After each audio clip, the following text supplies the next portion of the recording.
This is part 3 of the video series where I dissect Rudy's depressing video. I had to take another 10-15 minute break, man. I was just overheating myself, had to cool down, and just then turn back the camera on and start recording part 3. I hope you liked yesterday's video, which is, an hour and a half ago. So in this video, I want to go into more of the important topics, right? I want to talk about the dance as old as time, which is a very fascinating topic. I hope I can break it down very well for you. And then I want to go into more of, okay, the dance as old as time relates to the supply or the print run of TCGs, and really just go into the factors that really influence it, but also just answer the question that was asserted in Rudy's video of, hey, he sees, hey, all these products for Flesh and Blood since Monarch First Edition are under map on the open market, and they have been for a while. This is an issue. And to that statement, and just to summarize in the beginning, I agree with that. I think that there is an issue when you do see a lot of stores and a lot of different places breaking map on TCG Player and other places. It's a downer overall, and it's just not a good look for the game, and it's doing what is not supposed to be doing, which is selling under map. And it's been happening for a while, and something probably could get corrected.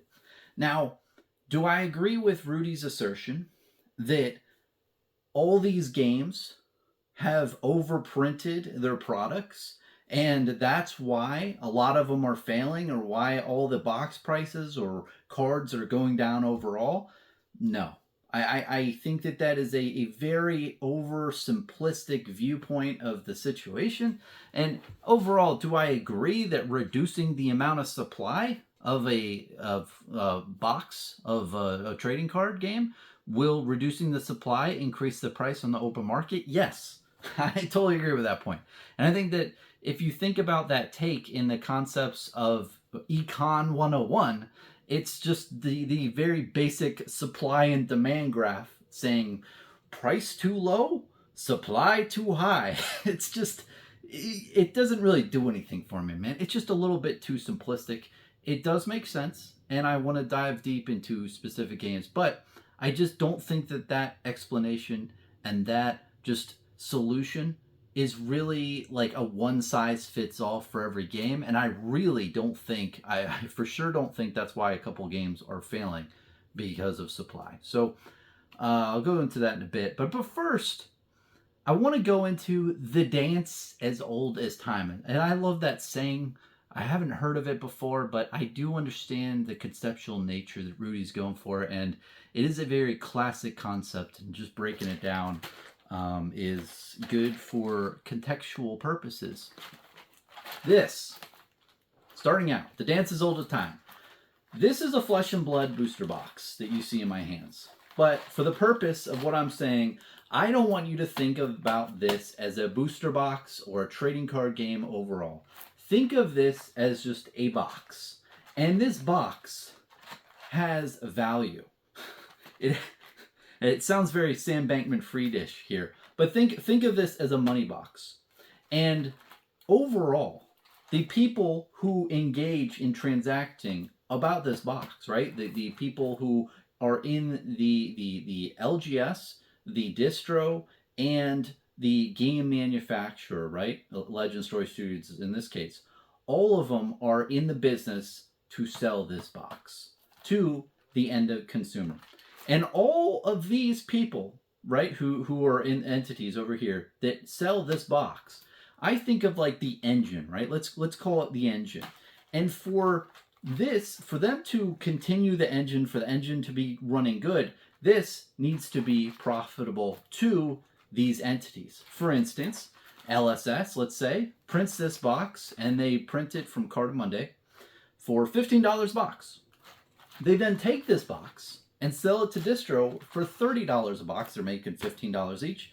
Distro then takes this box and sells it to LGSs for $55, $60 each. And then an LGS sells this to an end consumer for $80, $85 each.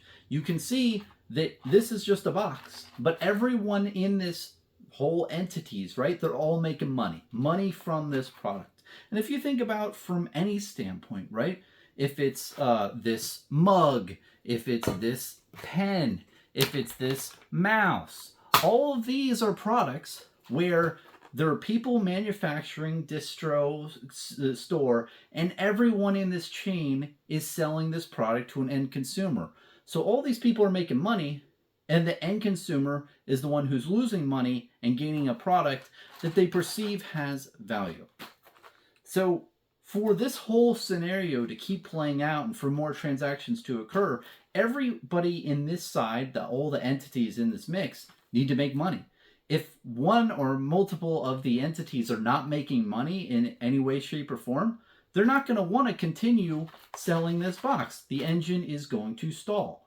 And vice versa. If lots of consumers want this box and there's a lot of money to be made on this end, if stores, distro, and the game developer are all making a lot of money, they're going to want to make more of this box. It's going to be wanting to do more, right? And what you have, and what the dance as old as time is a game company will come out, they'll print a box, they'll give it to distro will give it to stores will give it to consumers, and let's say the print run is 10,000 boxes, right? And all of a sudden, tons of people buy it. There's a mass demand. It's bought out on the secondary market. It's flipped for, it sold originally for $80. Now it's sold for $160, then $300, then $400 on the secondary market on eBay and TCG Player, what have you. And what that does, right, is it makes everyone in the engine want more box.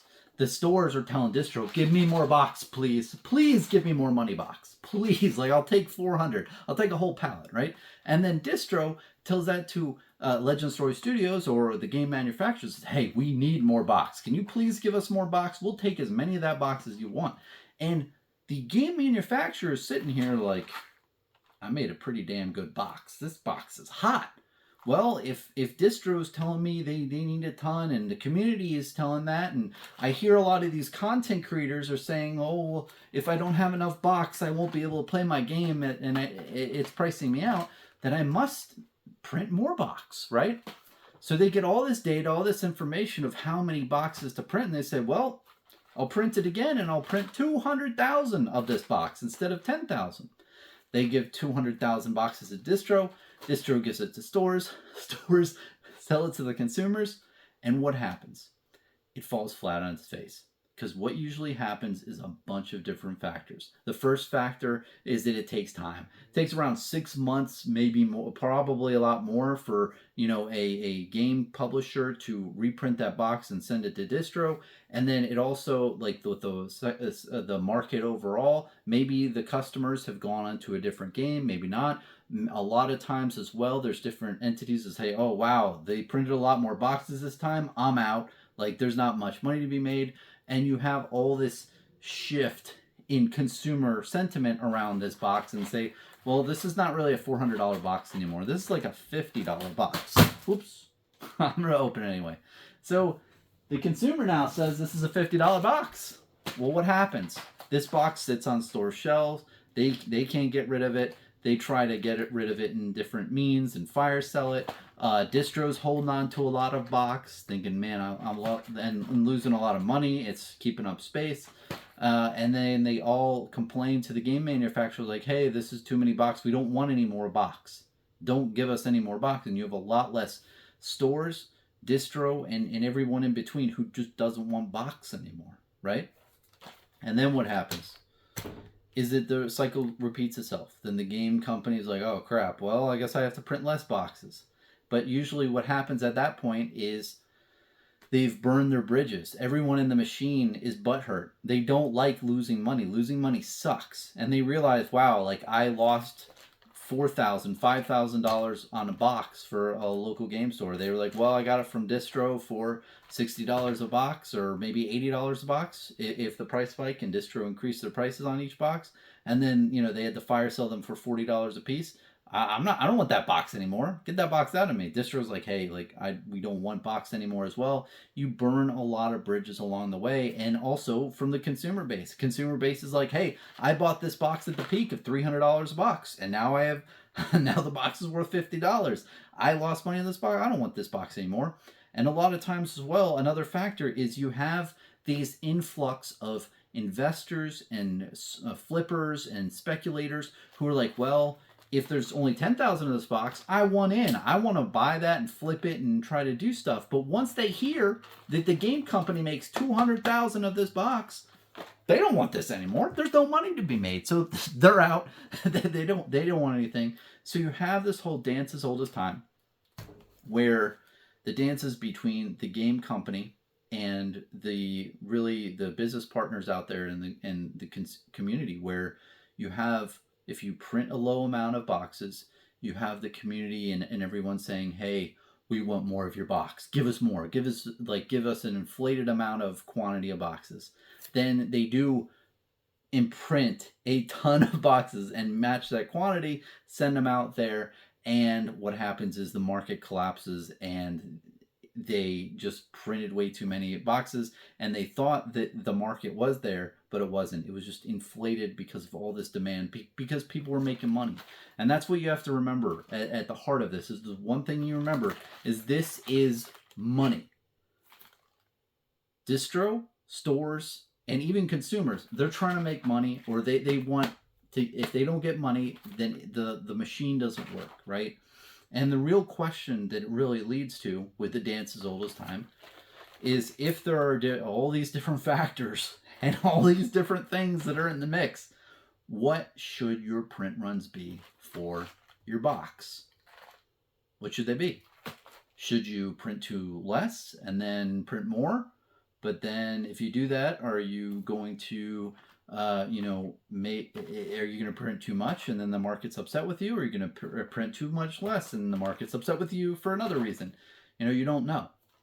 And I think that when it comes to print runs, it really is a case-by-case basis with different games. And I hate to say that as a cop-out solution, but I want to get into a bunch of different games and really just go into what I think with their strategies. But then after that, kind of go into really what I think LSS should be doing right now with the supply issue on the open market.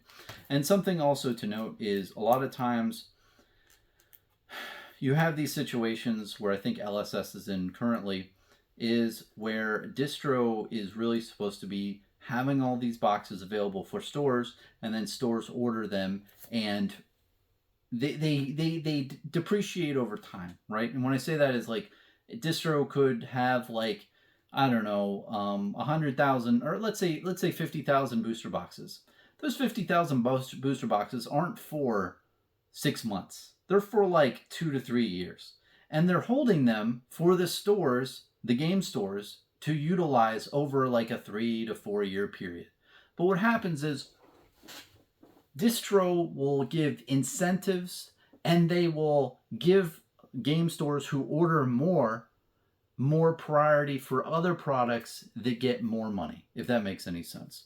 There's a relationship that stores have with reps, and if you buy more, you save more, and you could get more other products. So sometimes it benefits them from ordering way too much than they actually need.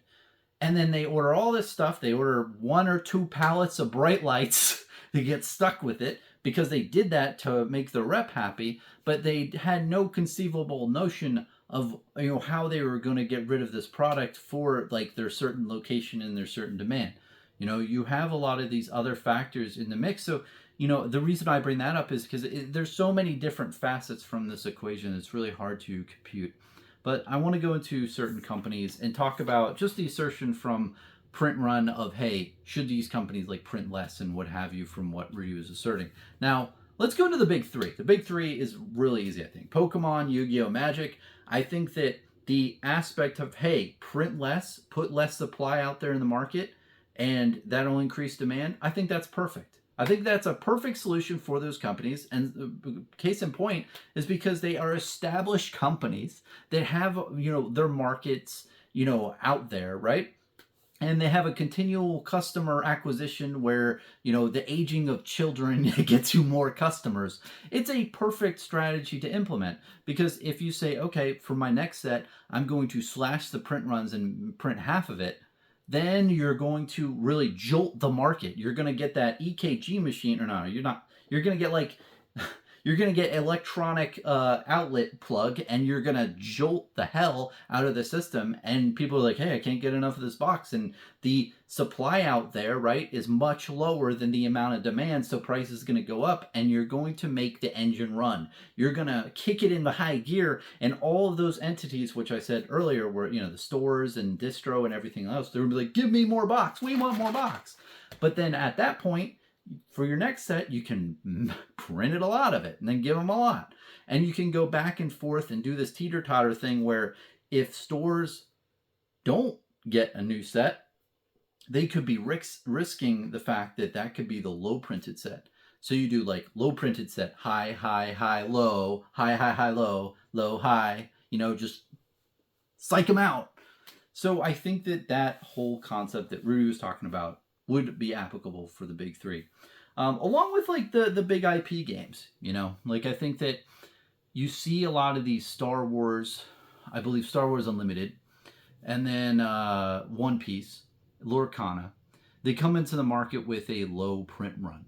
And they do it intentionally because they want to make the market jolted. They want to show the customer, this box does money. This is important. This has a high dollar amount because they're, you know, because people want it. It's kind of like it's not really falsifying demand, but it's basically just printing less in the beginning just to prove that it's a collectible game piece. And then after that, they can print as much as they want.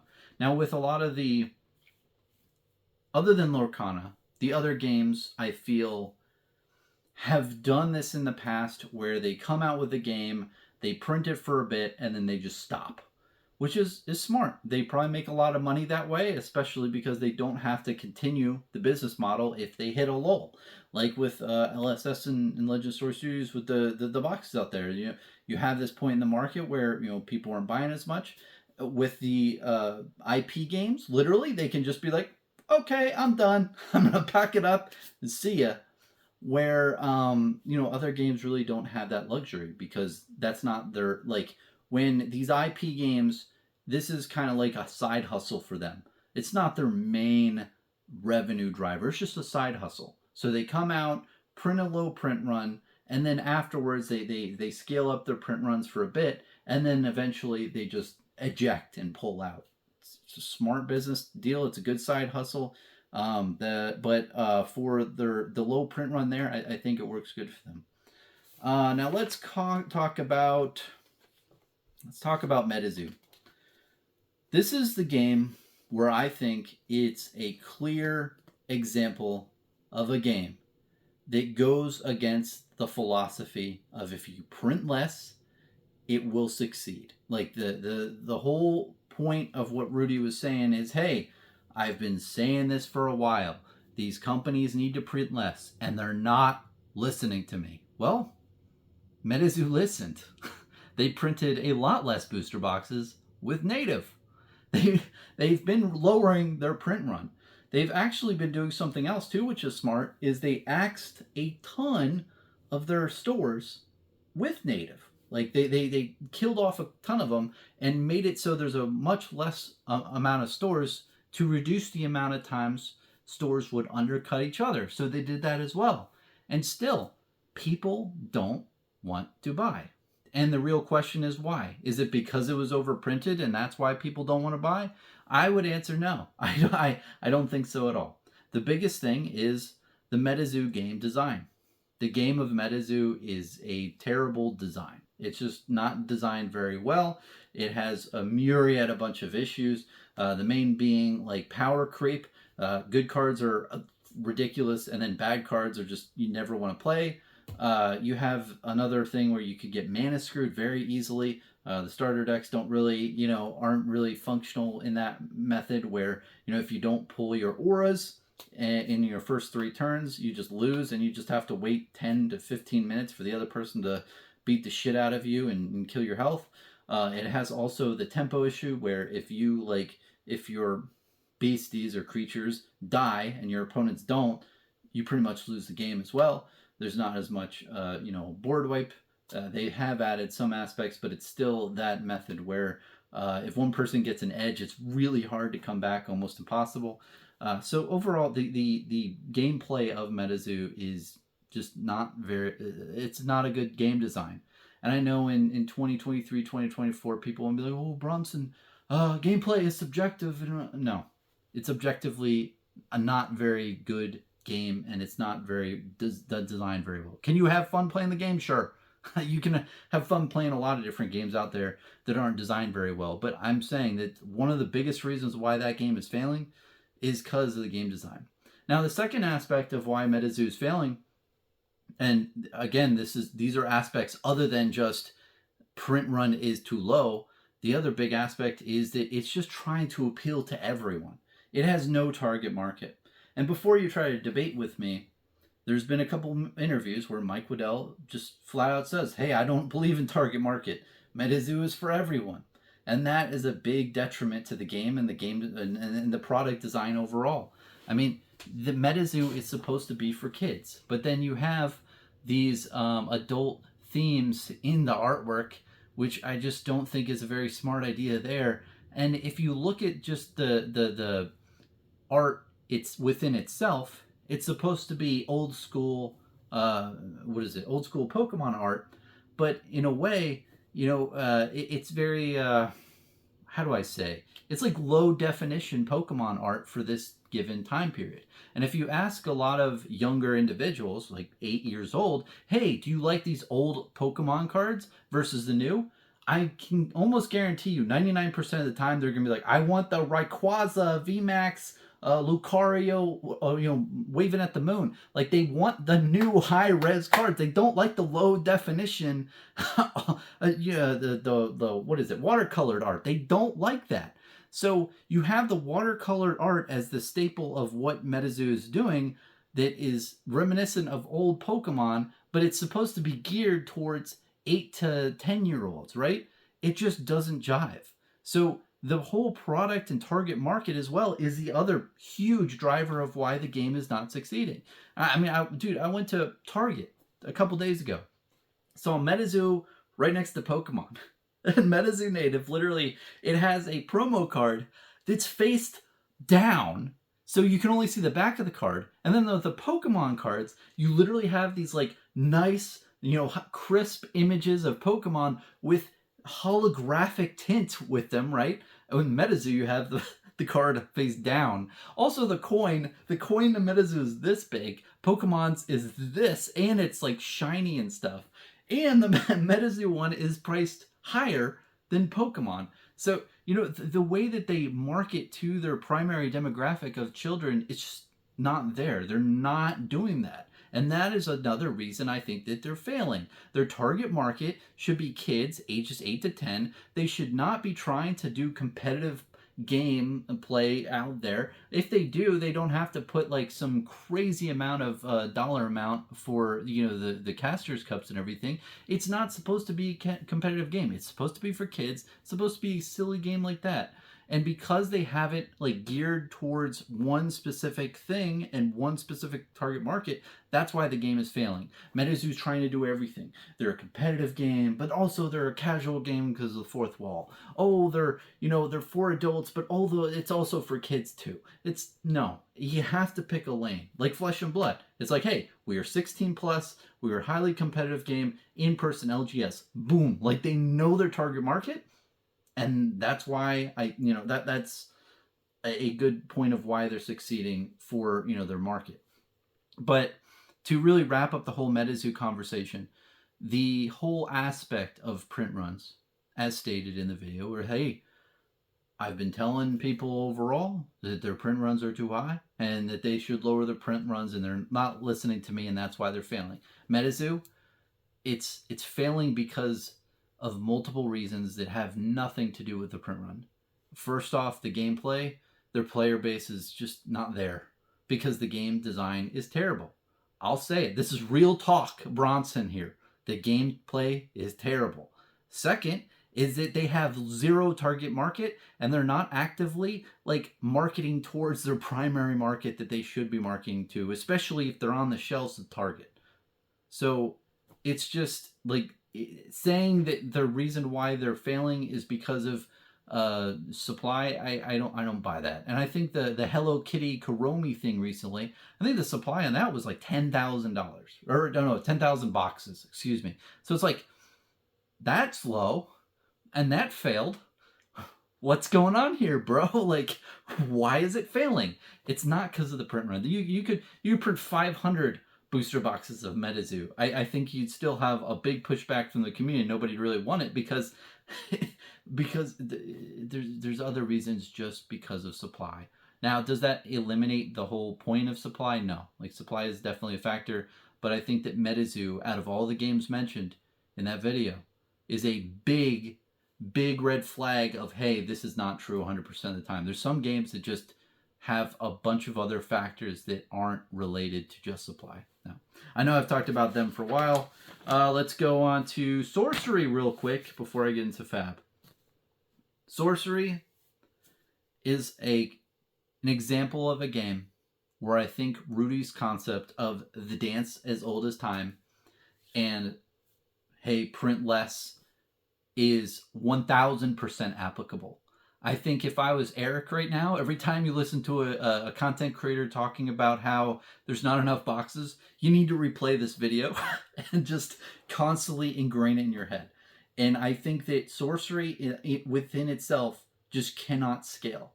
I just don't think, I think if it scales, there's going to be a lot of repercussions. Now, Sorcery, on the other hand, versus MetaZoo, think about it. They knew who they were catering to. They knew their target market. Old MTG, fans who really like that old school art. Bam, great game, or great. What is it? Marketing and a great product for that market, right? They knew who their market was. Also, their market is really people who are trying to collect these game pieces. Now, if they scale too much, I think what you're going to see is people pulling out, people backing away, especially between their, one set a year hype cycles. It's just not going to, there's just not going to be enough people who want to be in the game if it has too much supply, I think. And I think that Rudy's saying, and I don't think Rudy said anything about Sorcery in this video, but I think that this situation, well, no, I think he did. I don't know. But long story short, the sentiment of low supply is good for Sorcery is good. It is very applicable, I think, because it cannot, I don't think it can scale and still succeed. Now, let's move into Flesh and Blood. Now, Flesh and Blood is a highly competitive game that is played worldwide. It is a really well-designed game, and there's continual sets that just, every set since the dawn of time has to be cohesive and mixed to where, no set in the past is banned. It's a continual format where literally any card is viable. And there's just, the artwork is high quality. It's a very high quality game. So with that, you do need to scale. The game needs to scale. It's a worldwide game played all over the world with organized play events. And to fund such ventures, especially with the prize support and everything like that, they don't have the luxury of the big three of scaling down the print runs and printing less cards for certain sets and just like shocking the system. I think that works for other games like the big three because they're like in established games in their markets and they're like multi-million-dollar corporations. They're able to do those things. They're able to short print like 8 sets in a row if they want to. Legend Story Studios and Flesh and Blood, they don't really have that luxury to do such a thing. And especially because they want the cards available out there so everyone can, play the game and they can, compete in these tournaments worldwide. Does that mean that they don't have an issue out there currently? Absolutely not. I think there is an issue, but I think it's important to realize that like the one size fits all of print less cards, increased price, should they print a little less for certain sets in the future depending on their market? I think that should be a consideration. But it's hard to do that because you don't know how fast the market's going to flip around and how much money people are going to have. I think that's really kind of the role of distro in a way, because if you give distro 50,000 boxes and the stores can't handle as much, then distro holds them for a longer period of time and they're not as profitable instantly. And that might be an issue within itself, but that's kind of how I see it. Is they're kind of like this big funnel that funnels it out to the stores. But just to say that they print less, I don't think that's that's really helpful. But I want to go now into really, I know this has been a long video. I'm just going through everything, probably making a lot of people happy.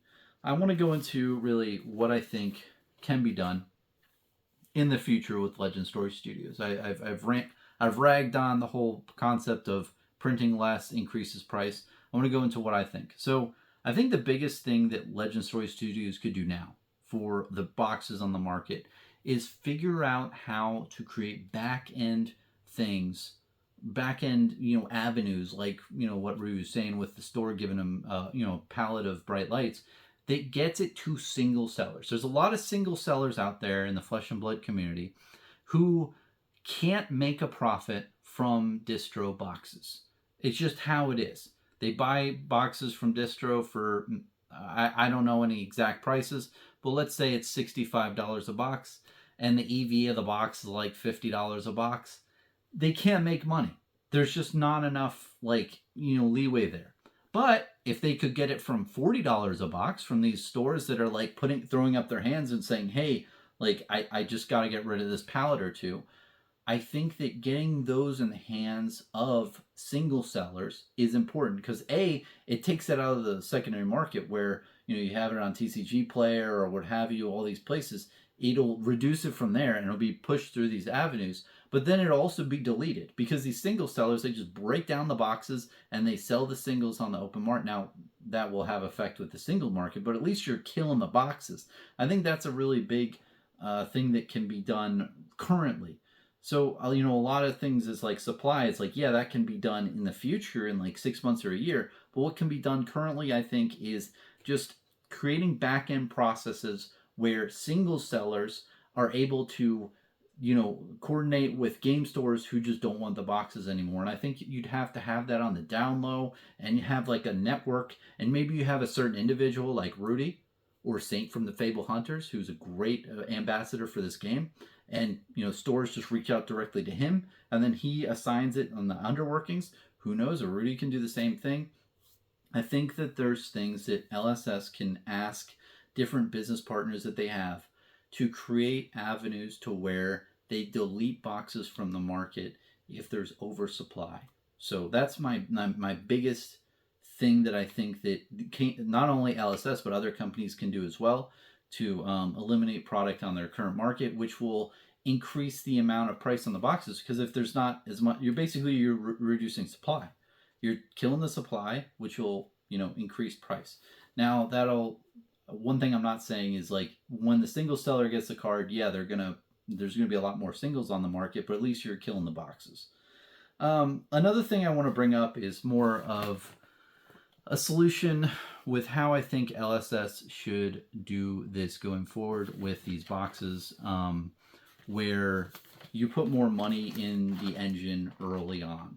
So earlier in this video, I talked about how this is money, goes through the engine, and everyone in the engine needs to make money to the selling the box to the end consumer in order for the engine to continue running and running good.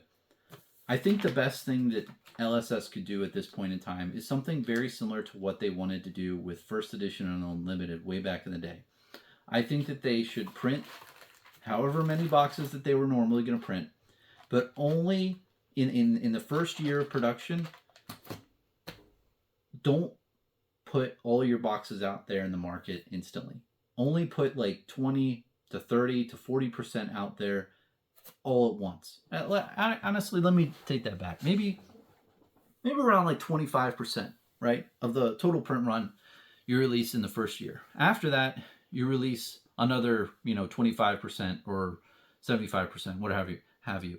But you do something called artificial scarcity. Now I know you're a bit of Bronson, what are you doing, man? But the way I would market artificial scarcity in the first year of a card box being produced is you say this is a premium on early access. Now, this is a very important concept. So you have premium on early access for your booster boxes.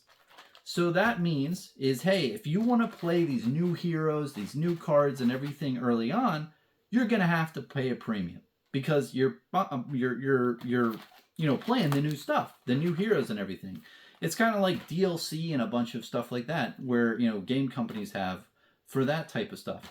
The end consumer has to pay more initially because they're getting early access to it versus other people. So that means, hey, from LSS's point of view, you say, hey, you can play your Crucible of War cards. You can play, what is it? Your, help me here. You can play your Monarch cards. You can play all the cards, and you can buy your cheap booster boxes if you want from the sets from 5 years ago. But if you want to, play the brand new, what is it, heavy hitters box, or if you want to play these new heroes, you're gonna have to spend a little bit more money.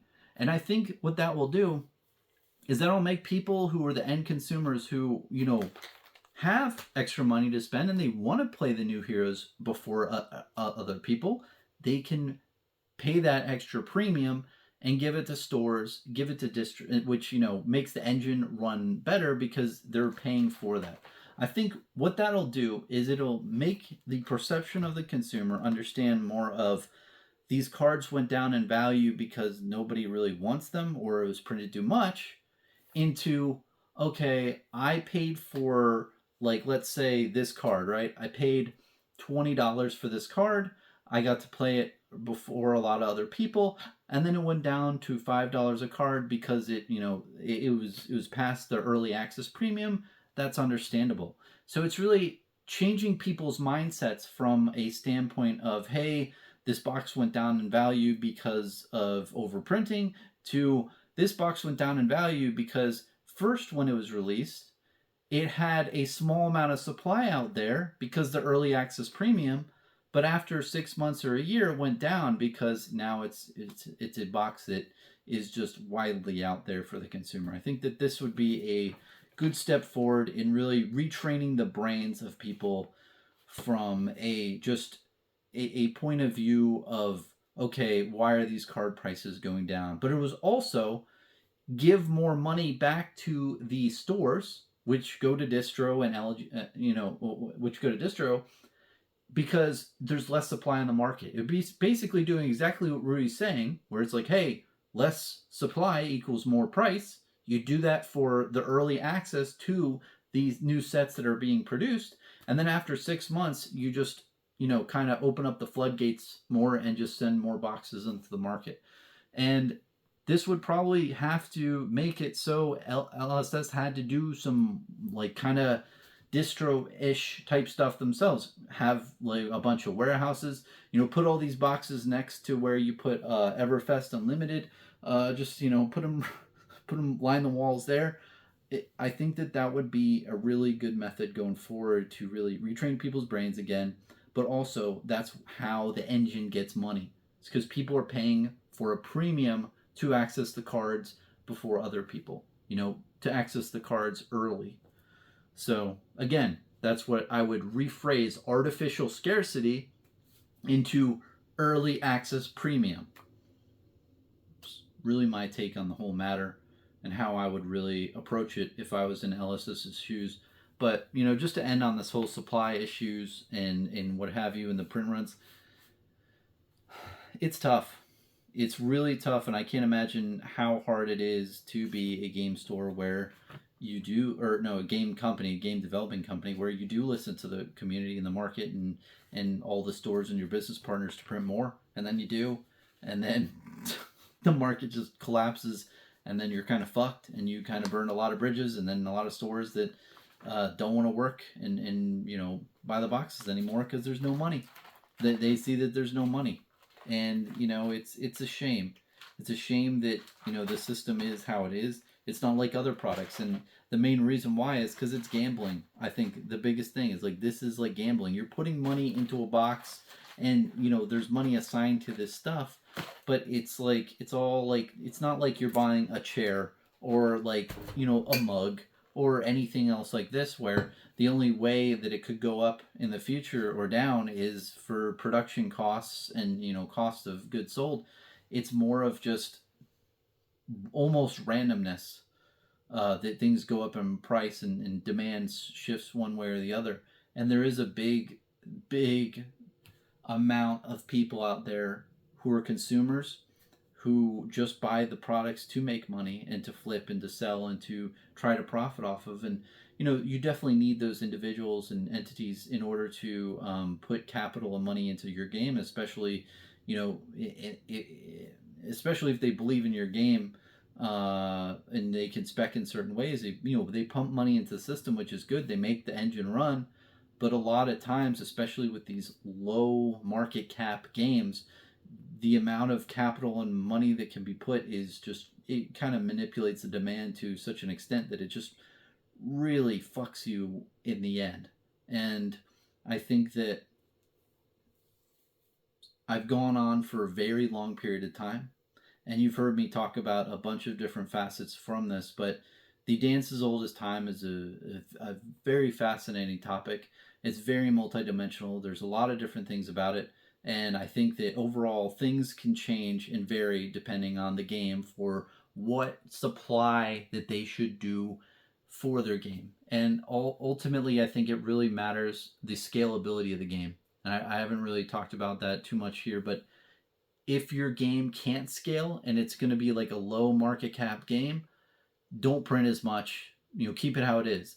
But if you're a Flesh and Blood and you want to be a world class game, you want it to be played worldwide in a highly competitive game with a lot of player base and a lot of players, you do have to print for that type of market, even if the demand isn't there yet. Because what like Monarch? What if they short printed it to 50,000 boxes? Then in 2022, they do you print more boxes? No. Like what Legend Story Studios is say, hey, once it's out of print, it's out of print. We're not printing it anymore. So that adds a huge amount of like, hey, yeah, the print runs high, but it's not going to be printed anymore. They may reprint certain cards in the mix. If a Majestic goes to $50 or $100, yeah, sure, they're going to reprint it so people will have better access to the card. But as long as the cards are like $5, $10 for Majestics, they're going to keep it as is. They're not going to reprint certain cards. They're for sure as hell not going to print the whole box anymore. Like once this box is out of print, which it is, this isn't going to be printed anymore. There's a timeline. There's a lot of attrition with this box, and once and for this one in particular, it's going to take a long time. But once there are very few boxes of this, there's going to be a point in time where there's just not enough based off of demand, and the price will eventually go up. But that's my whole rant. Very interesting topic. Hope you've enjoyed. I'd love to hear any comments or just discussions around this, because it's a very, very multifaceted, lots of different things to think about. And overall, I think Legend Story Studios, they're making a really damn good game. And this is just one topic that I think that is very important for them to really analyze and think, okay, there is an issue here. Rudy, you brought up a really good point where the box prices are low. There needs to be certain things that are changed, or else the engine isn't going to run. The engine is going to stall out. Your engine is just not going to function properly, and different stores and different people who are in the mix are just not going to want to sell or just do anything to deal with this box if they're not making money. There's money in this. If the engine isn't making money, they're not going to want to sell the boxes or buy any more boxes in the future. So it's a hard mix of how do you appease them? How do you make the engine make money so that they want to continue going forward? So that's the real big question, and there's a lot of different ways you can approach it. So that's just my take. Cheers, man. Have a good one.